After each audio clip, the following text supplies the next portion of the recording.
Chamamos agora o Dr. Vitório Turconi para abordar o tema Alguns apontamentos sobre a epilepsia segundo a ótica da espiritualidade. E ele terá 30 minutos para abordar. Enquanto vocês estão descontraindo, acordando, eu gostaria inicialmente de agradecer a doutora Marlene Nobre e ao doutor Ricardo também pela oportunidade de aqui estarmos nesse grande conversamento, nós que somos da AMB Serra Gaúcha, lá do Rio Grande do Sul, fugindo um pouco do frio que está lá fazendo, né? E estamos aqui curtindo essa terra maravilhosa. Então a gente trouxe algumas fotos em que o suco de uva abraça e brinda essa terra bendita através da água de coco. Então aqui estamos nós para falarmos um pouco nessa terra belíssima que nos acolhe sobre a temática proposta a pedido da doutora Marlene sobre apontamentos sobre efetivamente a epilepsia. Então vamos falar algumas coisas iniciais para depois darmos um enfoque da espiritualidade nessa visão que temos com a referência às epilepsias. Então, a epilepsia é uma lesão orgânica, uma descarga elétrica desorganizada que atinge os neurônios, provocando sintomas correlacionados com a área cerebral afetada. É um curto-circuito, né? Para quem já viu, esses quadros também característicos numa crise tônico-clônica, em que o paciente cai, desfalece, parece que vai desfalecer, se debate. A gente vai falando sobre isso. A classificação das epilepsias são generalizadas quando ela envolve os dois hemisférios cerebrais, causando então esse transtorno conforme as figuras que vocês estão vendo. E as parciais ou focais, que nós vamos depois mais nos deter, limitado a uma parte de um hemisfério cerebral. Quais as causas da epilepsia? Quando são desconhecidas, o quadro é avaliado como idiopático, que nos comprova, nós médicos, da nossa incapacidade de diagnosticar. Então, não sabemos ainda, por variados motivos, quais são as causas. Então, chamamos-las de idiopáticas. E as secundárias, que se sabe, são resultados de lesões neurológicas e alterações estruturais do cérebro. As malformações, como? Então, as convulsões podem ser causadas por hipóxia, por uma isquemia perinatal, por distúrbios genéticos, por infecções, drogas, tumores, distúrbios metabólicos, má formação congênita, traumatismo, doença cerebrovascular, etc, etc. Então, esses casos são realmente ditos secundários porque são caracterizados e esses causam realmente essa sintomatologia como estamos apresentando. E o tratamento, nós temos duas opções. Temos o medicamentoso, que são os anticonvulsivantes, o antipilético, que são utilizados com grande vantagem, inclusive em torno de 70% das epilepsias são efetivamente tratadas e compensadas, praticamente a pessoa tendo uma vida normal. Em torno de 20% das epilepsias, o resultado é muito lábil, não tem um resultado bastante acessível ou proveitoso. E 10% são tratamentos cirúrgicos efetuados pelo avanço da neurocirurgia, que de 90% a 94%, 95% consegue ter resultados maravilhosos. Então, temos essas opções nesses casos.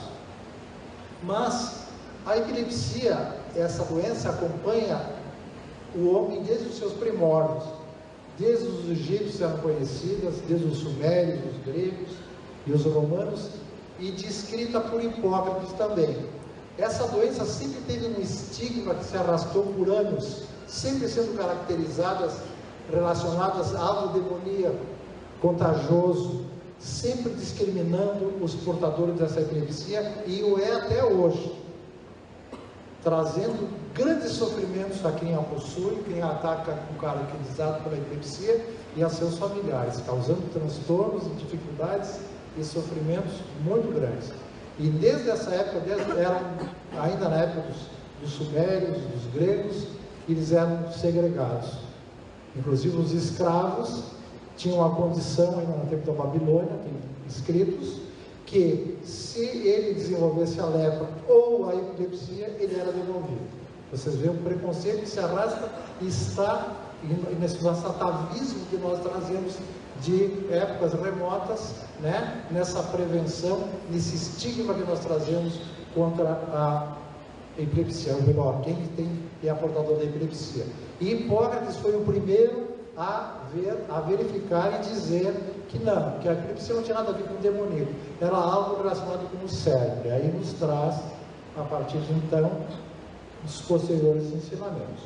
Então, quem presencia uma crise, e eu lembro muito bem como acadêmico, a primeira crise, a gente fica realmente assustado, nos desconcerta. Quem viu, quem presenciou, como leigo ou como médico, né? As primeiras crises realmente são assustadoras. Parece realmente que a pessoa vai desencarnar. É essa a sensação que a gente tem. É uma sensação realmente terrível. E a gente, como pediatra, a gente fez muito tempo atendimento de urgências, e a gente atendendo os pequeninos com convulsões, é realmente estarrecedor, né? É um pânico generalizado. E nós, como pediatra, não podemos entrar em pânico junto, porque isso realmente ele sensibiliza todos nós, né? Então, quem já viu sabe o que acontece. Por causa dessa reação que para muitos parece demoníaca, nego-lhe problema de emprego, vaga na escola, a família sofre e ela se esconde.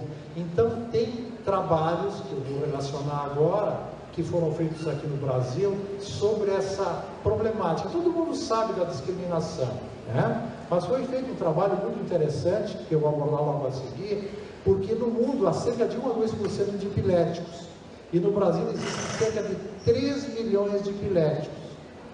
Vejam a quantidade, né? O Dr. Lin, que é professor da Unicamp, e a psicóloga Paula Fernandes realizaram um lindo trabalho para fazer um levantamento sobre os epiléticos em São Paulo. Então foram avaliados nessa pesquisa 1.800 pacientes, 1.850 pacientes epilépticos. E as conclusões que eles chegaram foram as seguintes: que o estigma era maior entre as mulheres do que entre os homens, e maior com aqueles que tinham menor instrução. Vejam o preconceito.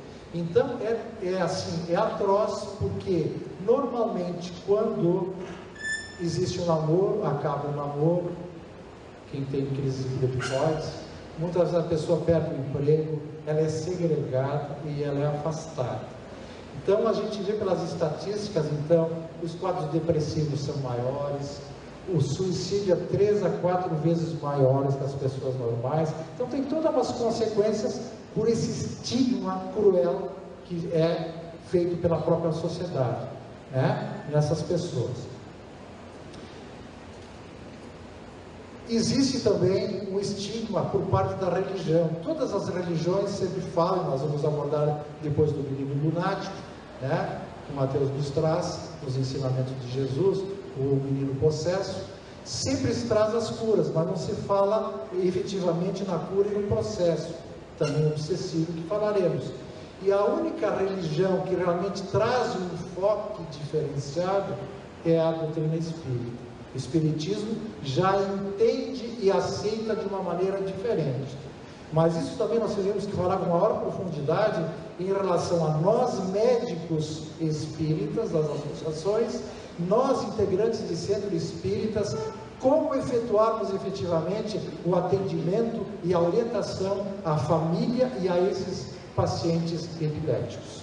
Essa é uma preocupação que todos nós temos que ter. Mas felizmente a religião, ou a doutrina espírita, ela traz realmente essa ótica, essa visão mais ampla e aceitando mais naturalmente. Então, se nós voltarmos então nas interpretações bíblicas do menino epilético, como eu falava, ela também contribui com esse estigma. Vocês todos lembram essa passagem em que diz como está aí: depois que veio para onde estava a gente, chegou a ele um homem que, posto de joelhos, lhe dizia: Senhor, tem compaixão de meu filho, que é lunático e padece muito, porque muitas vezes cai no fogo e muitas na água. E tenho apresentado a teus discípulos e eles não o puderam curar. E respondendo, Jesus disse: ó geração incrédula e perversa, até quando hei de estar convosco? Até quando vos hei de sofrer? Trazei-mo cá. E Jesus o abençoou e saiu dele o demônio, e desde aquela hora ficou o moço curado. Então se chegaram os discípulos a Jesus em particular e lhe disseram: por que não podemos nós lançá-lo fora? Jesus lhes disse: por causa da vossa pouca fé. Porque na verdade eu vos digo que se tiverdes fé como um grão de mostarda, direis a este monte: passe daqui para acolá, e lhe há de passar, e nada vos será impossível. Então, nessa passagem, Jesus nos mostra a autoridade moral ali da fé e da prece para afastar esse espírito enfermo, imperfeito. Nessa passagem é muito significativo, na ótica médica, entendermos que esse caso, embora esse menino apresentasse um grau de grave epilepsia, de estados epiléticos, ele estava unicamente possuído por um obsessor, por vários, na verdade, obsessores, né? Que além de ele cair, ele ainda se manifestava. Então, no momento que Jesus, pela sua autoridade moral, afastou, esse menino ficou curado, sem ele não possuir a lesão orgânica, ele só estava sendo obsediado. Então, esse é um fato, é um dos tipos de epilepsia, que nós temos que ter isso em mente. E a medicina acadêmica ainda não aceita a espiritualidade agora, mas logo ali terá que aceitar. Isso depende de nós.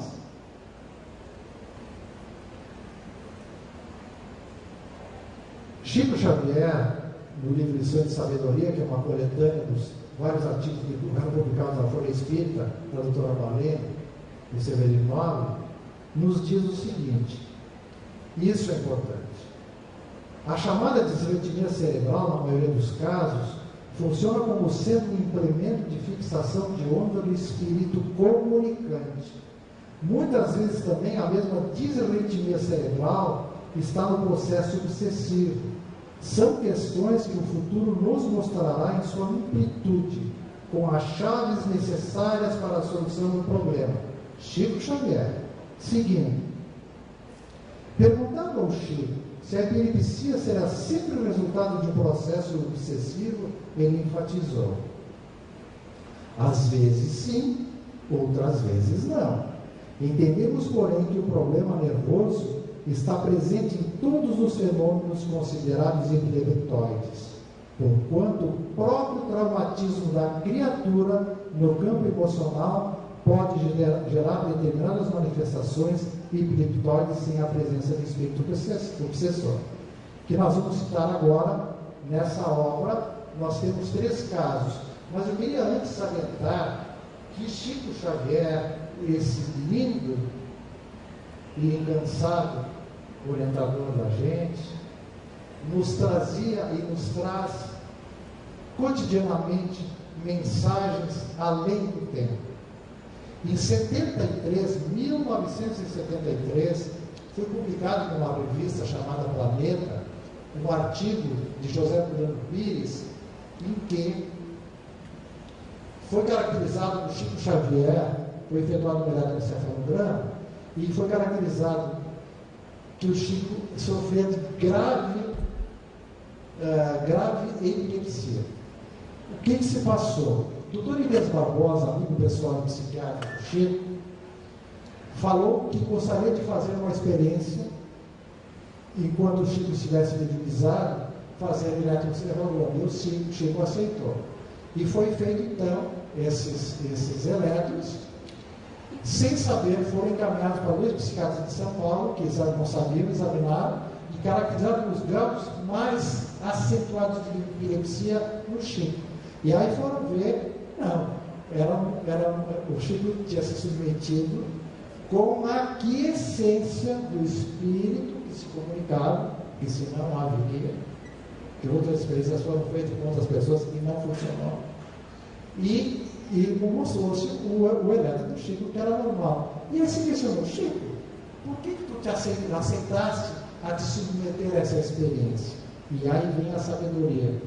Porque muitas pessoas que têm ou são taxadas com epilepsias, disritmias, né, são médios em potencial, que necessitam alguns de tratamento médicos e depois tratamento a nível de casas espíritas, trabalho de desobsessão, a condução do bem, o estudo doutrinário, para que realmente trabalhem com intimidade com Jesus. Vejam o Chico, sabedoria de Chico. Então nós temos também em Milhões Partidos, esse fantástico livro do Filomeno de Miranda, da psicografia do Divaldo, e também muito bem explicado nesse excelente livro das patologias dos transtornos espirituais, da Associação Médica Espírita de Minas Gerais, muito esmiuçado esse caso, o caso de Viviane, que Viviane tinha sido uma atriz belíssima, que se envolveu, se degradou no sexo, né, se corrompeu, altamente inteligente, e corrompeu inúmeras pessoas, mas na sua sordidez ela acabou, por uma série de envolvimentos escusos, assassinando seu marido, que talvez não comungava no momento com as suas improbidades. Posteriormente assassina também o seu amante, que era mais jovem, porque queria provavelmente denunciá-la, e ela desencarna em loucura. Desencarna e reencarna como Viviane, vindo com um caso grave de epilepsias, tendo como pais inimigos, pessoas que ela tinha realmente causado transtorno, problema sério noutra época, e não aceitaram. Em resumo, está bem explicado o caso, ela tem uma epilepsia gravíssima, com lesões orgânicas muito acentuadas, e ela morre com colapso. Não tem nem recursos, né? Embora tenha tratamento espiritual, não tem recursos, ela desencarna com colapso cardíaco. É um dos casos gravíssimos de epilepsia com comprometimento orgânico e obsessão também. Esse é um dos casos, para citar rapidamente, que nosso tempo é escasso. Nós temos um caso no mundo maior, relatado, o caso de Marcelo, que Aulus e André Luiz, Aulus dando a lição para, desculpa, Calderaro com o André Luiz, que mostra Marcelo também, um menino exemplar de boa conduta, com pais espíritas, com a condução para o bem, frequentando o centro espírita, toda a condução para o bem. Ele tem, no momento de dormir, crises terríveis de epilepsia. E aí, para não me alongar, ele se desdobra, vem até Calderaro e André, e após a crise ter serenado, e está falando normalmente com o Calderaro, quando dois vultos inimigos do passado se aproximam, ele volta dentro do corpo e começa a ter crises seguidas. Aí André pergunta e Calderaro me explica que realmente não era um fator do obsessor, e sim um condicionamento que ele tinha, né, por problemas, por ter causado graves problemas em outras vidas, com o uso da sua inteligência, causando danos e sofrimento a muitas pessoas.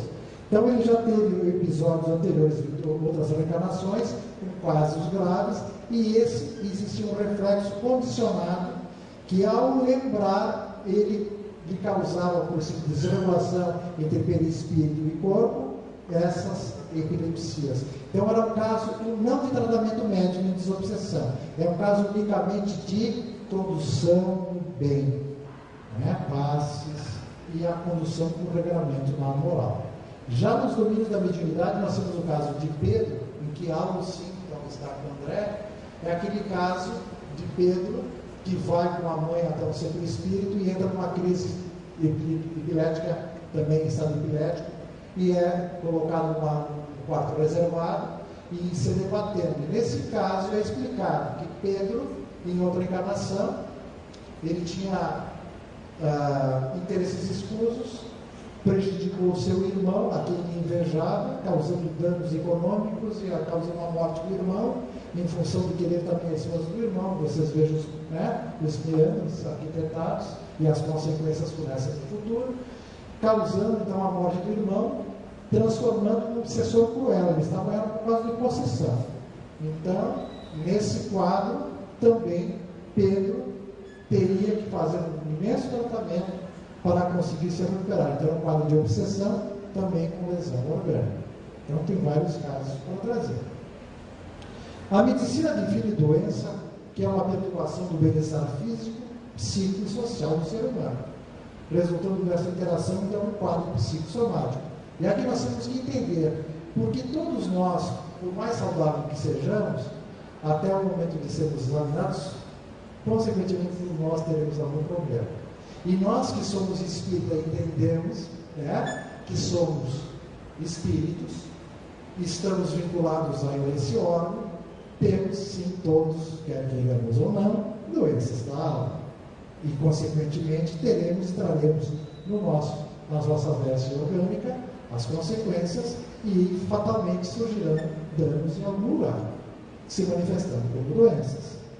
Então, isso que eu quero chamar a atenção, porque como pediatra também, porque em torno de 70% dos pacientes as causas da epilepsia são desconhecidas, porque 50% se dão aquelas tromboclônicas, mas nós temos muitas epilepsias ditas, as crises de ausência, né? As pessoas que realmente se desligam, e isso é comum em criança, né? Nós temos também que diferenciar os quadros de autismo, que é outra coisa, mas tem uma série de manifestações, dores abdominais. Eu lembro que logo no início de uma carreira como pediatra, peguei um quadro inexplicável, na época eu não era espírita, não entendia assim, né? Então, tem várias manifestações, né? A gente tem pessoas falando sobre mediunidade infantil, que a gente sempre aborda, a gente sabe, tem as lembranças de vidas passadas, nós temos os amigos imaginários, nós temos uma série de fatores que todos temos que ter os olhos de ver e afastar, para realmente caracterizarmos essas diferentes formas de epilepsias que acometem nossos filhos. Algo que sempre me intrigou pela nossa incapacidade é a tal da convulsão febril benigna, que se diz que é comum ocorrer em latentes que tem uma crise convulsiva ou duas e se caracteriza o eletro inexpressivo, como muitos dos casos que tem, e muitos desses casos, agora jovens, estão chegando nas nossas casas espíritas, e nós não temos gente gabaritada não para atender essas pessoas e esclarecer isso.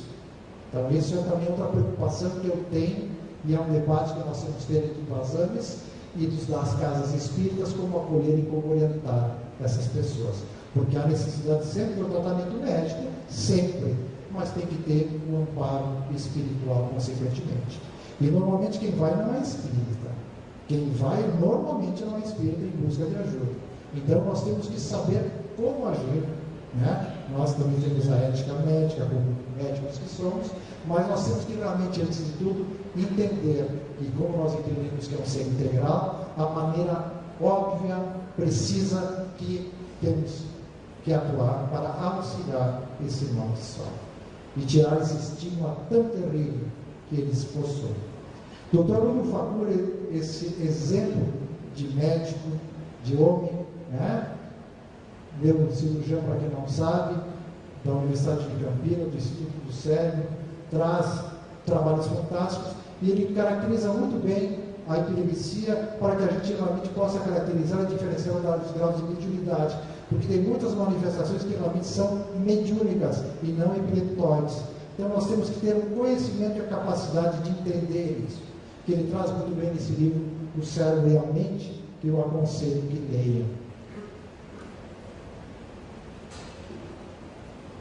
E ele nos traz, além desse livro, No Mundo Além dos Neurônios, considerando a natureza espiritual, ele classifica as doenças da alma para que a gente entenda como se processam, como se manifestam e como ocorrem essas alterações orgânicas nesses pacientes epiléticos. Ele nos falou as doenças da alma, caracterizando-as em doenças espirituais autoinduzidas, como o desequilíbrio espiritual e a auto-obsessão, anímicas. Então aqui nós vamos ver que nós, pela nossa conduta, pela nossa maneira de ser, nós, através do nosso pensamento, que é energia, nós plasmamos o que somos. Então, quando nós plasmamos inveja, ódio, malquerenças, nós realmente formatamos raiva, ódios, enfim, todas as coisas ruins que formatamos, elas ficam vinculadas a nós mesmos. E é um quadro de obsessão, realmente. Nós atraímos quem? Esse tipo de pessoa. E essa auto-obsessão vai nos causar realmente dificuldades e causar realmente danos, porque consequentemente também nós vamos entrar nas outras fases. Como a segunda, nas doenças compartilhadas ou associações perturbadoras de espíritos, obsessores e vampirismo. Nós sabemos que nós somos em torno de 7 bilhões de pessoas encarnadas e fala-se 4, 5 vezes mais os desencarnados ao nosso redor. Nós sabemos que nós temos vinculações passadas, porque todos nós causamos problemas por uma série de problemas, porque nós temos, através das nossas escolhas, tomarmos nossas decisões. E nem sempre nossas escolhas e decisões, como tomamos agora, são boas a todos. E criamos muitas vezes inimizades. E muitas vezes foram inimizades muito grandes, né, que transcenderam outros problemas mais sérios, causando-nos muitas vezes inimizades atrozes, prejuízo. Fora outros prejuízos que causamos, né, quando nós agimos mais de uma maneira primitiva, causando realmente mortes, enfim, muitas coisas. Então, essas vinculações nós sabemos. Quem possui ainda vida desregrada na sexualidade, ou drogas, ou álcool, ele atrai, através desta forma de agir, os obsessores, né, esses vampiros, que veem que isso sugam essas energias, causando-nos também problemas e, consequentemente, prejuízo a nós, que começa, nós sabemos, com a transformação perispiritual, nessa vinculação átomo-átomo que existe entre o perispírito e o corpo físico. Esses átomos vibram de uma maneira bastante acentuadas nesse congraçamento. E quando a gente realmente está mal, existe uma dissintonia. Por isso também que é frequentemente, através dessas vibrações, a gente sentir, quando a gente está mal, a fadiga exagerada, né? Aquela, nós chamamos no subgrupo, aquela digestão que não se faz, digestão, aquela enxaqueca que pede o meu estômago, né? Muitas vezes é tudo relacionado com essas nossas formas de agir. O mediunismo, como manifestações sintomáticas incipientes de comunicações espirituais descontroladas, que nós vemos que na primeira fase a mediunidade se manifesta na criança, que nós sabemos que o perispírito o ciclo se fecha no laço até os 7 anos, e é comum uma criança ela ter uma mediunidade aflorada de uma maneira muito leve, porque a criança realmente, quando existem espíritos protetores que vêm com a nível imaginário, ela age naturalmente como ela difícil a nós todos. Mas existem os casos realmente de obsessores que causam prejuízos atrozes, né? Ou quando mesmo ela percebe e fala que existe por parte de familiares de nós preconceitos, né? Que fazem com que a criança comece a se fechar em si, e aquelas também que têm uma mediunidade sofrida, que pode muitas vezes simular crises convulsivas e intelectuais. Então esse cuidado também nós temos que ter. E as doenças kármicas, que além de causa e efeito, como lesões dos desajustes no corpo espiritual, o perispírito, as consequências passadas que nós trazemos. Porque os danos que nós causamos ao outro estão em braços do nosso perispírito. Se eu causei prejuízo, se eu me suicidei, se eu causei traumatismo em mim, como eu trabalhei na abordagem amanhã, eu posso, pela lesão no meu cérebro, vir com um quadro de epilepsia. Como eu posso, com consequência do mau uso da minha mente, pela minha inteligência, pelo prejuízo, vir com quadros epileptóicos. Isso também é nos falado através da nossa doutrina. Também alerta o Dr. Nulo que a doença espiritual é oriunda do desequilíbrio emocional do paciente e que o mediunismo não deveria ser então incluído como doença, porém apresenta quadros, como eu referendei, de crises epiléticas ou histéricas, que a gente vê muitas muito jovens que a gente acolhe nas nossas casas espíritas. Assim, então, na crise de epilepsia focal ou parcial, não há comprometimento da consciência e a sintomatologia decorrerá do local afetado no cérebro. Então, são essas crises focais simples que tem realmente um componente mediúnico. Nessas crises estão incluídas as psíquicas, com relatos subjetivos que podem durar de minutos a dias, as crises de ausências, né? Crises nas quais o paciente também relata então familiaridades com o ambiente, o déjà vu, que as pessoas têm a crise e de repente vão num local estranho e de repente conhece tudo, né? Isso é muito frequente, tem muitos casos na literatura. E o contrário, aquelas pessoas que estão no seu ambiente de repente tem uma crise e tem a crise do jamais visto, crise de ausência, né? Parece que tem um estado de amnésia, que pode durar minutos, dias e assim consequentemente. Então, esses casos têm que ser muito bem acompanhados. Conclusões. O nosso quadro está quase terminando. Então, os quadros de epilepsia podem ser provocados por obsessão, mas existem casos de ação de desencarnados e casos mistos. Segundo, independente da etiologia, com ou sem envolvimento obsessivo, há necessidade de uso da medicação da medicina acadêmica. Sempre há necessidade de atendimento médico, acompanhamento médico. Não se precisa jamais disso. A presença de automatismo pós-convulsivo é compatível com o diagnóstico da ação obsessiva. É o caso do menino lunático, que aí se manifestava. As crises epiléticas, normalmente a pessoa entra em inconsciência, depois acorda. E o obsessivo não, aí é a manifestação.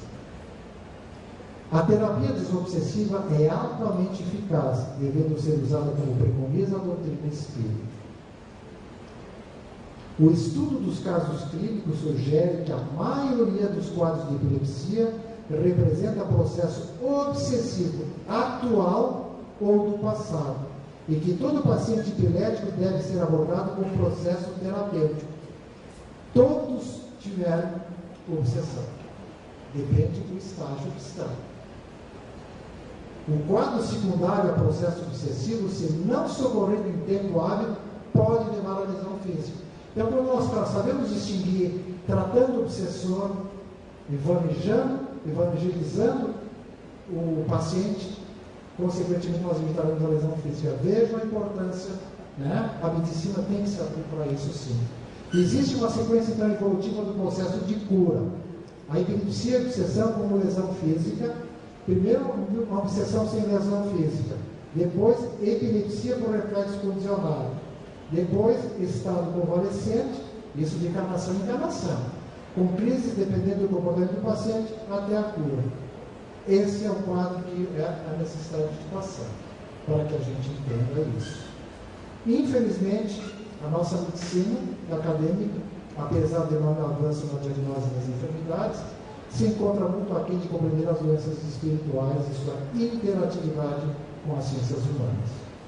Dessa maneira, a medicina, como as religiões e a sociedade, contribui com o estigma da epilepsia, quando não reconhece a mediunidade como a faculdade do ser humano e com a possibilidade de tratamento das doenças espirituais. E esperamos realmente que, através desse enfoque que as ONGs trazem, o conhecimento que vocês têm nessas reflexões, no estudo, na busca dessas definições das doenças que nós mesmos somos causadores, nós possamos realmente alicerçar, darmos um passo definitivo para que realmente a espiritualidade entre e a medicina abra as portas para que realmente a gente propicie o melhor para nós e para nossos pacientes. E para concluir, nosso amado Jesus, que nos diz: estáis de sobreaviso, vigiai e orai, por enquanto não sabeis quando será o tempo. Que saibamos entender para vigiar os nossos pensamentos e principalmente as nossas atitudes, orando, pedindo a Deus para o próximo e para nós, para que realmente avancemos no trabalho do bem, da construção e da nossa felicidade. Meu muito obrigado a todos.